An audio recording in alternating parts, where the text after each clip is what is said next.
नमस्कार, मैं हूँ राजीव और आज मेरे साथ जुड़ रहे हैं जयप्रकाश गुप्ता जो को-फाउंडर हैं, सह-संस्थापक हैं धन के। धन अब एक जाना-माना प्लेटफ़ॉर्म जिसे आप नियमित रूप से परिचित होंगे।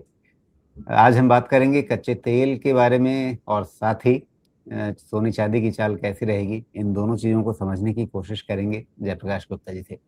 जयप्रकाश बहुत-बहुत स्वागत है आपका। कच्चे तेल में आज लगभग 7% के आसपास की बढ़त दिख रही है। अ, ऐसा लगा था बीच में कि थोड़ा-सा ठंडा पड़ रहा है।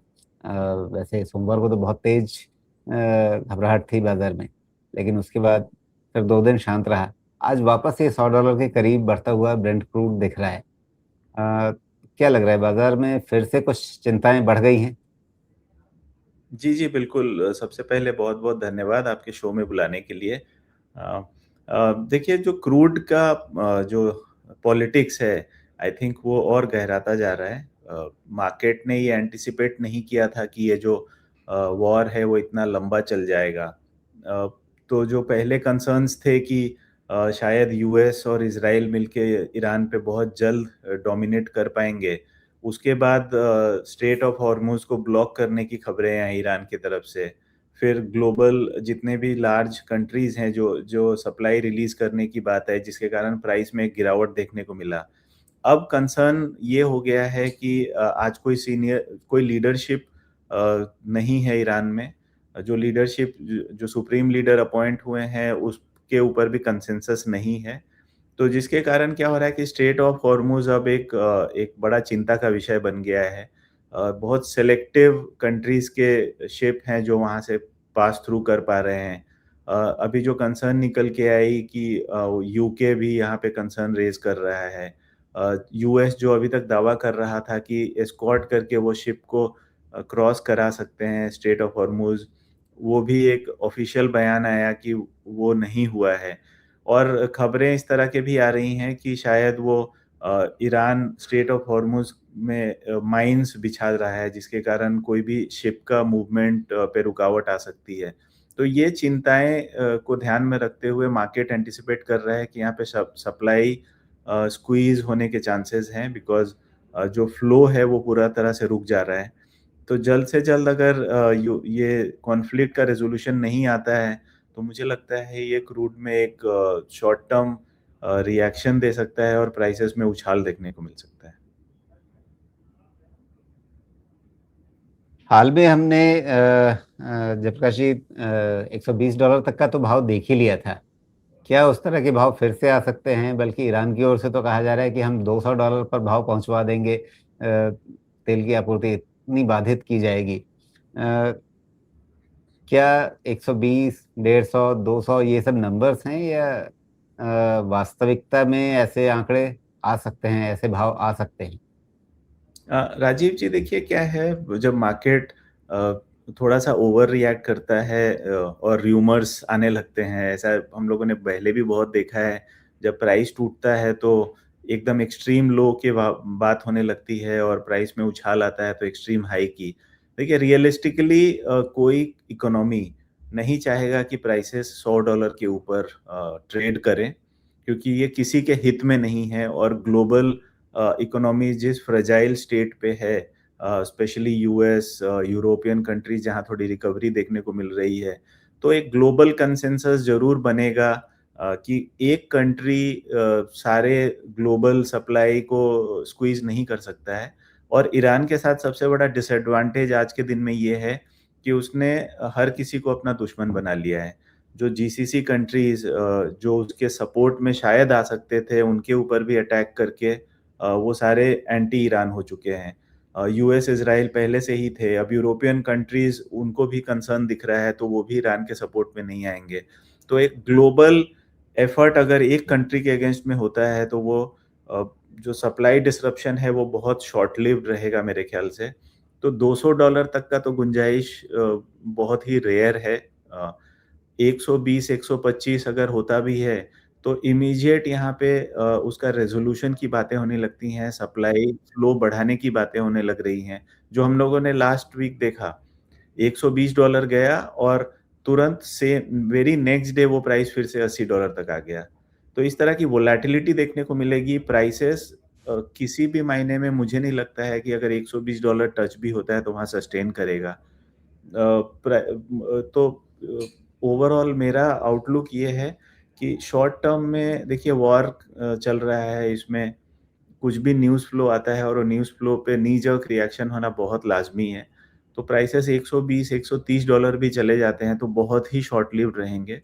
ओवरऑल प्राइसेज़ मुझे लगता है जब तक वॉर खत्म नहीं होता है 90 से $100 का रेंज, और वॉर एक बार कंक्लूसिव तौर पे अगर खत्म हो जाता है तो ये $80 के नीचे आ सकता है। जी, तो जब लड़ाई थमेगी उसके बाद $80 के नीचे वाले भाव दिखेंगे, हालाँकि वो एक अनिश्चित समय है, कितनी जल्दी लड़ाई खत्म होगी शायद ट्रम्प साहब ने लड़ाई शुरू करते समय जितना सोचा था, ये उससे लंबा या काफ़ी लंबा साबित हो सकता है। ख़ैर, अब सोने-चांदी की तरफ आते हैं और यहाँ पर थोड़ी शांति है। अगर पिछले कुछ दिनों से देखें, तो एक बहुत छोटे दायरे के अंदर हमें ये सोने का भाव डॉलर में नज़र आ रहा है, नीचे $5000 के आस-पास सपोर्ट बनता हुआ दिख रहा है, ऊपर अभी 5200 से ज़्यादा आगे टिक नहीं रहा है। क्या नज़रिया देख रहे हैं आप डॉलर में या रुपए में सोने की कीमतों को लेकर? राजीव जी देखिए बहुत इंटरेस्टिंग चीज़ ये चल रही है कि डॉलर हम बहुत ही मजबूत हो रहा है। हम लोगों ने रुपया में भी देखा लाइफ टाइम लो बनता हुआ। देखिए गोल्ड का जो उछाल है या रैली है जो हम लोगों ने लास्ट 2-3 सालों में देखा, वो प्राइमरीली इस आर्गुमेंट पे था कि यूएस अब ज़रा बैक फुट पे आ गया है। उसके डॉलर की सुप्रीमेसी के अगेंस्ट में बहुत सारे कंट्रीज़ हैं जो एकजुट हो रहे हैं। और जिसके कारण एक थ्रेट नज़र आ रहा था डॉलर सुप्रीमेसी का। तो डी-डॉलराइज़ेशन की बातें हो रही थी, जिसमें ब्रिक्स करेंसी एक एक आइडिया था। उसके बाद जिस हिसाब से मिडल ईस्ट में ईरान एक बड़ा थ्रेट था यूएस के लिए। तो ये सारी तमाम चीज़ें एक एक तरफ हो रही थी जिससे ये लग रहा था कि अब शायद हो सकता है कि डॉलर एक व्हीकल करेंसी ना रहे, और जिसके कारण दुनिया भर के सेंट्रल बैंक्स यहाँ पे गोल्ड बाइंग कर रहे थे, जिसके कारण गोल्ड में एक डिमांड निकल के आया और प्राइसेस में हम लोगों ने लाइफ टाइम हाई बनता हुआ देखा। पिछले 6 महीने में अगर आप देखें तो थोड़ा-सा इक्वेशन चेंज हुआ है। यूएस जिस हिसाब से अग्रेसिव अ, टोन पे अभी काम कर रहा है, पहले उन्होंने वेनेजुएला को अपने कंट्रोल में ले लिया, तो उन्होंने ये एश्योर कर लिया कि उनका क्रूड ऑयल का सप्लाई मेंटेन रहे। ब्रिक्स करेंसी की जब बात उठी, तो उसको काउंटर करने के लिए टैरिफ एक टूल बनाया गया। हर इकोनॉमी के अगेंस्ट में टैरिफ लगाया गया, जिससे यहाँ पे वो यूएस अपना सुप्रीमेसी प्रूव करना चाह रहा है। और अब ईरान के ऊपर जो अटैक हुआ है, इससे मिडल ईस्ट में जो एक खतरा है कि कोई एक गल्फ नेशन यूएस के अगेंस्ट जा सकता है, वो खतरा यहाँ पे टलता हुआ नज़र आ रहा है। तो अगर आप पूरे अरब अरब वर्ल्ड में देख लें, तो एक्सेप्ट फॉर ईरान कोई और जीसीसी कंट्री नहीं है जो यूएस के अगेंस्ट है। तो अगर ईरान पे रेजीम चेंज हो जाता है और जो यूएस बैक्ड वहाँ पे लीडरशिप आ जाती है, तो यूएस के लिए एक बहुत ही ईज़ी रूट है। वेनेजुएला ऑलरेडी कैप्चर्ड है, ब्रिक्स करेंसी का कॉन्सेप्ट अब धराशायी हो गया है बिकॉज़ ऑफ टैरिफ कॉम्प्लिकेशंस। अब कोई इवन इंडिया या ब्राज़ील या चाइना या रशिया कोई अब उस उसे फिर से रीइनिशिएट नहीं करना चाह रहा है करंट लेवल्स पे। तो मुझे लगता है कि जो जो एक खतरा था डॉलर या डी-डॉलराइज़ेशन का, वो शॉर्ट टर्म में वो थ्रेट नहीं नज़र आ रहा है, और मार्केट फ्यूचर लुकिंग होता है, फॉरवर्ड लुकिंग है। तो ये थ्रेट जब से हटेगा, मुझे लगता है बुलियन जिस आर्गुमेंट पे यहाँ पे चला था, वो मुझे लगता है वो थोड़ा-सा ढीला होता हुआ नज़र आएगा और एक गिरावट देखने को मिल सकती है। आप देखें कि वॉर लाइक सिचुएशन में हमेशा ये रहा है कि गोल्ड एक सेफ हेवन बाइंग होता है और पहला रिएक्शन होता है गोल्ड प्राइसेस की तरफ भागने का। बट ये वाले वॉर में आज 10-12 दिन हो गए हैं, लेकिन गोल्ड ने अभी भी लाइफ टाइम हाई नहीं बनाया है। रादर गोल्ड में यहाँ करेक्शन ही देखने को मिल रहा है। तो ये इंडिकेशन है कि शायद ये वॉर जभी भी खत्म हो, उस समय डॉलर सुप्रीमेसी फिर से एक तर्ज पकड़ ले और शॉर्ट टर्म में यहाँ पे प्राइसेस में और गिरावट देखने को मिले। जी, तो किस तरह का दायरा आप आगे देखेंगे जब तक युद्ध चल रहा है तब तक और युद्ध खत्म होने के बाद? देखिए जो लाइफ टाइम हाई बना था गोल्ड प्राइसेस में, मुझे लगता है वो टूटना थोड़ा-सा टफ है। अगर यानी 5600 के ऊपर जाना मुश्किल होगा, 5600 अगर $5600। हाँ जी, वहाँ पे सस्टेन करना बहुत मुश्किल होगा। देखिए मार्केट है और बहुत वॉर के समय कोई भी लेवल्स डिफाइन करना बहुत टफ होता है। हो सकता है शॉर्ट टर्म में मार्केट उस लेवल को टच भी कर ले, लेकिन सस्टेन करना और वहाँ उसके ऊपर ट्रेड करना बहुत डिफिकल्ट नज़र आ रहा है। मेरा जो लाइन ऑफ आर्गुमेंट है वो मैंने अभी थोड़ी देर पहले बताया। उस आर्गुमेंट पे जी, मुझे नहीं लगता है बहुत ज़्यादा शॉर्ट टर्म में तेज़ी देखने को मिलेगी। नीचे के तरफ अगर आप देखें तो $4200 तक का लेवल देखने को मिल सकता है। जी। नीचे 4200 के आसपास असल में आपने ये इस तरह का करेक्शन जनवरी के अंतिम दिनों में देखा भी था। 4400 तक तो आया ही था वहाँ से, और एक तरह से ये 4200 का जो भाव है, वो नए ब्रेकआउट वाला भाव था जो आपने देखा था दिसंबर के बाद या इस साल के शुरुआत में। ये तो हो गई सोने की बात। चाँदी में क्या कुछ अलग चाल रहेगी, या वहाँ भी आप इसी तरह से थोड़ा-सा एक रेंज बाउंड या थोड़ा करेक्शन वाला नज़रिया लेकर के चलेंगे? देखिए अगर गोल्ड में अगर गिरावट है तो चाँदी भी अछूता नहीं रह सकता है, तो वहाँ भी एक प्रेशर ज़रूर देखने को मिलेगा। लेकिन अगर आप थोड़ा-सा देखें इस तरह से कि आज सिल्वर के लिए यूज़ केसेस बहुत ज़्यादा हैं। जिस हिसाब से न्यू एज बिज़नेसेस बन रहे हैं, एक अल्टरनेटिव सोर्स ऑफ एनर्जी की तरफ अब रुझान और बढ़ेगा, क्योंकि कोई इकोनॉमी नहीं चाहता है आज के दिन में कि एक क्रूड ऑयल उनके इकोनॉमी के लिए एक बड़ा डिटरमाइनिंग फैक्टर हो। और हम आज एक नए युग में हैं, 10 साल पहले ये एंटिसिपेट करना थोड़ा टफ था। आज लेकिन जब हम आर्टिफ़िशियल इंटेलिजेंस की बात कर रहे हैं, जहाँ पे हम न्यू एज बिज़नेस की बात कर रहे हैं, डेटा सेंटर की बात कर रहे हैं, जहाँ एनर्जी का कंज़म्पशन बढ़ना है, तो कंटीन्यूअस सोर्स ऑफ एनर्जी जो आपका क्रूड ऑयल से आए, उससे आपके बिज़नेस मॉडल सस्टेनेबल नहीं रह सकते हैं। तो अल्टरनेटिव एनर्जी का रिक्वायरमेंट और ज़ोर पकड़ेगा मेरे हिसाब से, और डेटा सेंटर से जो रिक्वायरमेंट आनी है, चिप में जो सिल्वर का यूसेज है, सोलार में सिल्वर का यूसेज है, ये यूसेज और बढ़ेंगे, और सिल्वर हो सकता है उतना इम्पैक्ट नहीं हो नेगेटिव साइड में, और इसके फ्यूचर में प्राइसेस अपटिक होने के और चांसेस लग रहे हैं। जो यूफ़ोरिया हम लोगों ने देखा अभी कि 4 लाख का भाव हो गया, वो एक जी, यूफ़ोरिक था, जहाँ पे हम लोगों ने सब डिमांड सप्लाई मिसमैच देखा। ईटीएफ जो फंड्स थे उन्होंने अपना फर्दर बाइंग रोक दिया था। तो वो एक अनप्रेसिडेंटेड सिनेरियो था। मार्केट में सैनिटी प्रिवेल हो रहा है। 4 लाख से हम करेक्ट करके ऑलमोस्ट 2.5 लाख तक, 2,30,000 तक आ गए थे, आज 2,75 के आसपास हैं। तो आई थिंक रेंज अगर गोल्ड में टूटता है तो रेंज यहाँ भी नीचे आ सकता है, करीब 2 सवा 2 लाख का रेट देखने को मिल सकता है।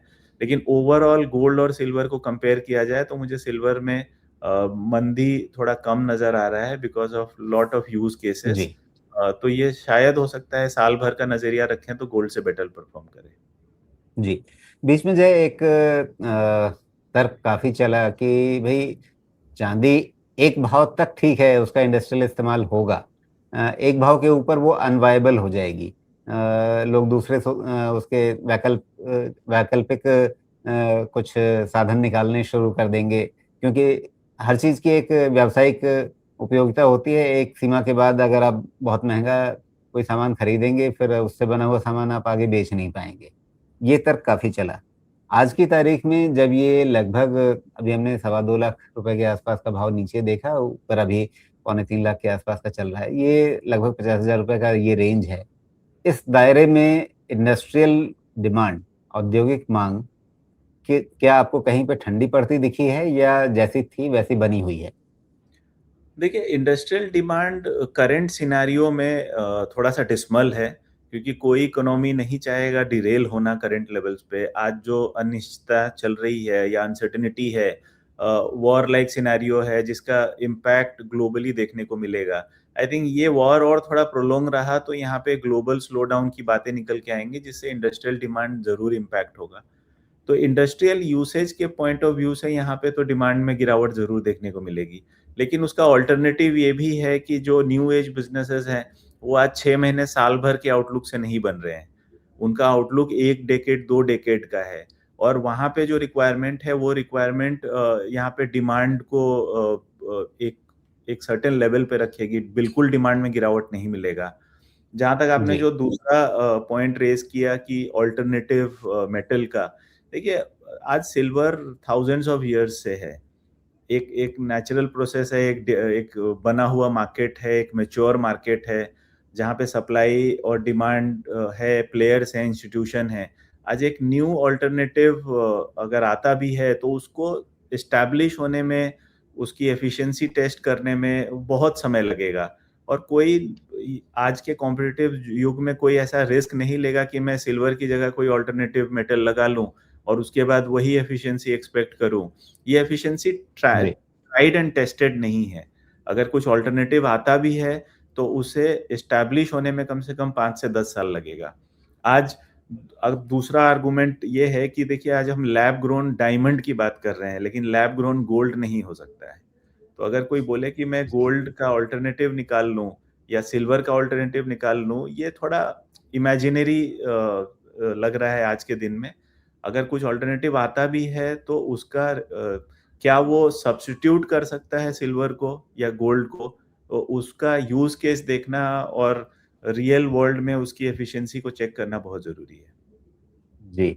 अगर जयप्रकाश जी को पारस पत्थर मिल जाएगा तो ज़रूर जयप्रकाश जी अपने लैब में सोना बना पाएँगे। बिल्कुल।